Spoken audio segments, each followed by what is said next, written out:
नमस्कार दोस्तों, आपका स्वागत है अपने YouTube चैनल PFP में। पिछले 2-3 महीनों से निफ्टी 50 हमें कंसोलिडेशन में जाता हुआ नजर आया है, लेकिन इस कंसोलिडेशन में भी कई ऐसे अच्छे स्टॉक्स हैं जो कि बहुत ही ज़्यादा नीचे आ चुके हैं। वैल्यू यहाँ पर दिखाई पड़ती है। तो आज हम ऐसे 3 लार्ज कैप स्टॉक्स के बारे में बात करेंगे जहाँ पर खरीदारी की अच्छी अपॉर्चुनिटी दिखाई पड़ती है। सबसे पहला स्टॉक है इन्फो एज। 4354 का लास्ट ट्रेडेड प्राइस है। 2.89% की गिरावट है। 56,000 करोड़ की दिग्गज मार्केट कैप है। 0.14% का डिविडेंड यील्ड है। डिविडेंड पर ज्यादा फोकस नहीं है, ग्रोथ पर ज्यादा फोकस है। इंडस्ट्री का पीई रेशियो 85 है, जबकि इन्फो एज का स्टैंड अलोन 228 है। लेकिन यहां पर कंसोलिडेटेड बेसिस पे देखना ज्यादा जरूरी हो जाता है, क्योंकि इन्फो एज का खुद का बिजनेस तो है, लेकिन इसके अलावा इन्वेस्टमेंट भी बहुत करते हैं। सबसे फेमस इन्वेस्टमेंट जोमैटो में आपको पता ही होगा। तो इसीलिए कंसोलिडेटेड बेसिस पे पीई रेशियो देखना ज्यादा जरूरी होता है। 46 का पी रेशियो है। प्राइस टू बुक रेशियो 25.94 है।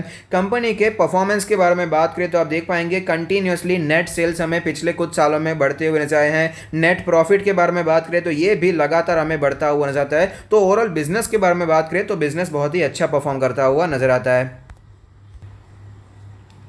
स्टॉक में फिलहाल हमें वीकनेस देखने को मिल रही है। 5,500 के लेवल पर रेजिस्टेंस फेस करने के बाद, प्रॉफिट बुकिंग फेस करने के बाद स्टॉक हमें नीचे आता हुआ नजर आता है और फिलहाल स्टॉक हमें 4400 के भी नीचे आता हुआ नजर आता है। वीकनेस यहां पर बढ़ती हुई नजर आई है। अगर इसके ऑल टाइम चार्ट के बारे में बात करें तो आप देख पाएंगे लॉन्ग टर्म में स्टॉक ने बहुत ही अच्छा परफॉर्म किया है और जब भी गिरावट होती है तो एज अ अपॉर्चुनिटी लिया जाता है और स्टॉक में बाइंग होती हुई भी नजर आती है। जनरली 20 मंथ्स का moving average as a strong support दिखा देता है, जो कि फिलहाल कैलकुलेट होकर आता है 3600 के आसपास का लेवल।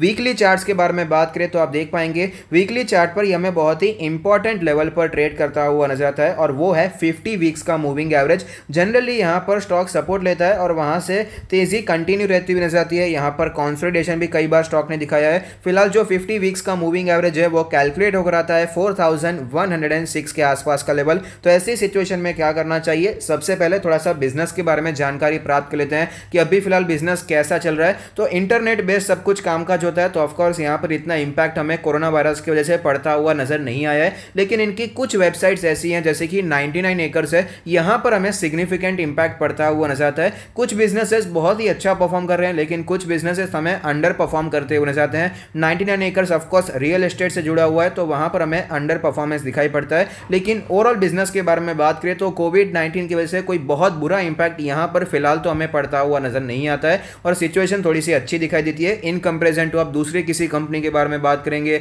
जो कि प्रोडक्शन करती है। तो इस हिसाब से तो इंटरनेट बेस्ड कामकाज है, इसीलिए इस कंपनी का हमें बिजनेस अच्छा परफॉर्म करता हुआ नजर आता है। जोमैटो का आईपीओ भी आने वाला है, उसमें इन्फो एज जितना इन्वेस्टमेंट किया था सब कुछ कैश आउट करने वाले हैं, तो ये भी एक मॉनेटरी फायदा यहां पर होता हुआ नजर आता है। तो लॉन्ग टर्म के लिए स्टॉक बहुत ही अच्छा है, बहुत ही अच्छी अपॉर्चुनिटी यहां पर दिखाई पड़ती है। स्टॉक में एक अच्छी तेजी हमें फिलहाल देखने को मिली थी, इसलिए प्रॉफिट बुकिंग होती हुई नजर आ रही है। तो यहां पर लॉन्ग टर्म के इन्वेस्टर को घबराने की बजाय खरीदारी के बारे में सोचना चाहिए। 200 डेज का मूविंग एवरेज बहुत ही इंपॉर्टेंट सपोर्ट है, यहां पर आप खरीदारी के बारे में सोच सकते हैं। 4000 से करके 4200 का जो लेवल है बहुत ही अच्छा लेवल है, जहां पर आप इन्वेस्टिंग शुरू करने के बारे में सोच सकते हैं, क्योंकि ये जो पूरा का पूरा जोन है एक सपोर्ट जोन की तरह दिखाई पड़ता है।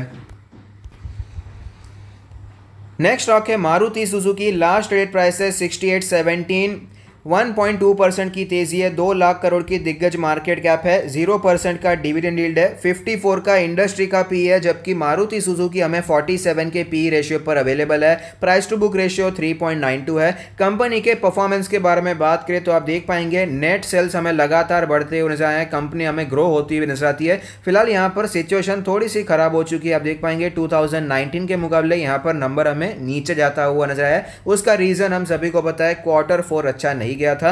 लेकिन नेट प्रॉफिट के बारे में बात करें तो यहां पर चीजें थोड़ी सी खराब होती हुई नजर आती है। नेट सेल्स तो हमने देखा कि बढ़ते हुए नजर आए हैं, लेकिन नेट प्रॉफिट के बारे में बात करें तो अच्छी ग्रोथ चल रही थी, लेकिन फिलहाल 2020 में आपको ग्रोथ रुकती हुई नजर आई है, जिसका रीजन वही है कोरोना वायरस की वजह से लॉकडाउन लगता हुआ नजर आया था। ऑटो सेक्टर में डिमांड काफी कम होती हुई नजर आई थी, इसीलिए यहां पर आपको ग्रोथ खत्म हो गई है। ग्रोथ आपको यहां पर फिलहाल दिखाई नहीं पड़ती है। फिलहाल हमें पूरा का पूरा ऑटो सेक्टर पिछले 3-4 सालों से कंसोलिडेशन में जाता हुआ नजर आया है। और इसी के कारण स्टॉक में हमें करेक्शन भी देखने को मिला। सिर्फ मारुति सुजुकी नहीं, दूसरे जितने भी ऑटो सेक्टर के स्टॉक्स हैं फिलहाल 2018 से करके हमें अंडर परफॉर्मिंग करते हुए नजर आए हैं। रीसेंट के बारे में बात करें तो आप देख पाएंगे 8,500 के लेवल से स्टॉक हमें करेक्ट होता हुआ नजर आया है और फिलहाल स्टॉक 6,500 के आसपास ट्रेड करता हुआ नजर आता है। अगर इसके ऑल टाइम चार्ट के बारे में बात करें, लॉन्ग टर्म में बहुत ही अच्छा परफॉर्म किया है और इसका एक इंपॉर्टेंट सपोर्ट है 50 मंथ्स का मूविंग एवरेज, जहां पर स्टॉक ने पहले भी कई बार कंसोलिडेशन दिखाया। जब भी स्टॉक इस लेवल के नीचे जाता है तो अच्छी रिकवरी भी दिखाई पड़ी है और फिलहाल स्टॉक इसी लेवल के आसपास ट्रेड करता हुआ नजर आता है। वीकली चार्ट्स के बारे में बात करें तो 200 वीक्स का मूविंग एवरेज, यहां पर स्टॉक फिलहाल हमें पिछले 4 हफ्तों से कंसोलिडेटेड करता हुआ नजर आता है और सपोर्ट लेने की कोशिश कर रहा है। पहले भी स्टॉक ने इसी लेवल पर कई बार सपोर्ट लिया, कंसोलिडेट किया है। जब भी नीचे गया अच्छी तेजी यहां से हमें देखने को मिली, अच्छा बाउंस बैक हमें यहां पर दिखाई पड़ा था। फिलहाल इसके बिजनेसेस के बारे में बात करें तो कोरोना वायरस की वजह से सब प्लांट्स बंद कर दिए गए हैं। सिर्फ मारुति के नहीं, पूरा का पूरा ऑटो सेक्टर आपको जनरली बंद ही दिखाई देगा। यहां पर सारे के सारे प्लांट्स बंद कर दिए गए हैं, जिसके कारण बिजनेस पे बहुत बुरा इंपैक्ट पड़ा है। उसमें कोई दूसरी राय नहीं है। ऑफ कोर्स यहां पर आपको बिजनेस पे इंपैक्ट देखने को मिला है, तो उसके साथ ही साथ स्टॉक पर भी वो इंपैक्ट हमें दिखाई पड़ता है। 8,500 के लेवल से स्टॉक हमें करेक्ट होता हुआ नजर आया है। पिछले 4 महीनों से स्टॉक में सिर्फ और सिर्फ गिरावट ही नजर आ रही है। तो इस सिचुएशन में जो नेगेटिविटी थी थोड़ी सी हमें फैक्टर्ड इन होती हुई नजर आई है।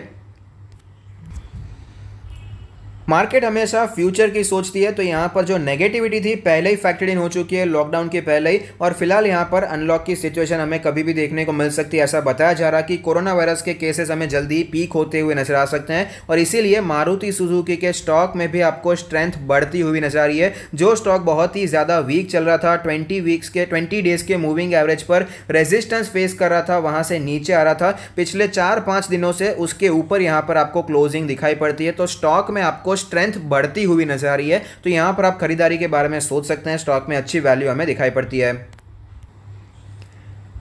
करंट मार्केट प्राइस पे भी अगर आप खरीदारी करते हैं तो भी कोई प्रॉब्लम नहीं है। इसका जो एक इंपॉर्टेंट सपोर्ट बनकर आता है वो लेवल है 6,200 से करके 6,500 के आसपास का लेवल। फिलहाल स्टॉक ने वहां पर सपोर्ट दिखाया है। अगर बाय चांस फिर से स्टॉक गिरता है तो वहां पर भी खरीदारी कर सकते हैं, लेकिन करंट मार्केट प्राइस पे भी अगर आप खरीदारी करते हैं तो उसमें कोई प्रॉब्लम दिखाई नहीं पड़ती।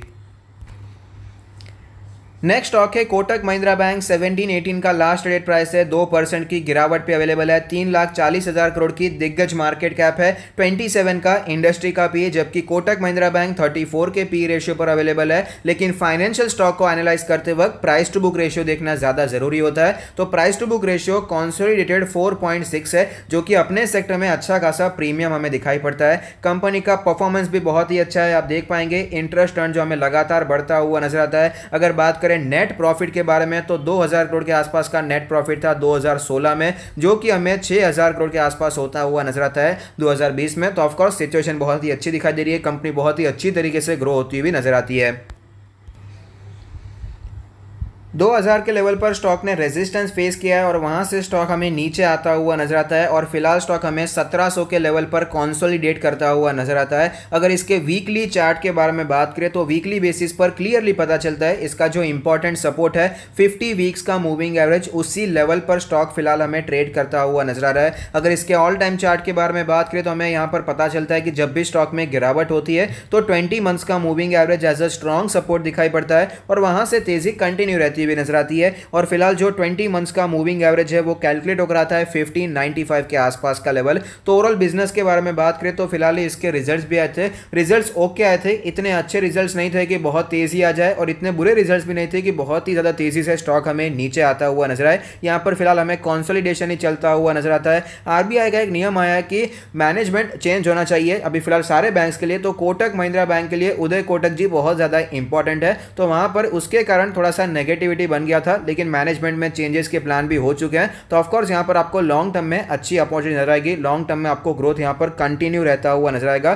तो यहां पर आप इन्वेस्टिंग के बारे में सोच सकते हैं। करंट मार्केट प्राइस भी बुरा नहीं है, लेकिन बाय चांस स्टॉक अगर आपको कहीं पर भी 1650 से करके 1680 के आसपास नजर आता है तो वहां पर आप खरीदारी के बारे में सोच सकते हैं। तीनों ही स्टॉक बहुत ही अच्छे हैं, लॉन्ग टर्म के लिए यहां पर अच्छी इन्वेस्टिंग की जा सकती है। तो अगर आपको ये वीडियो अच्छा लगता है तो प्लीज कोई फीडबैक दीजिए। आपका हर एक फीडबैक हमारे लिए बहुत ही ज्यादा वैल्यूएबल है। Thank you, stay happy, happy investing.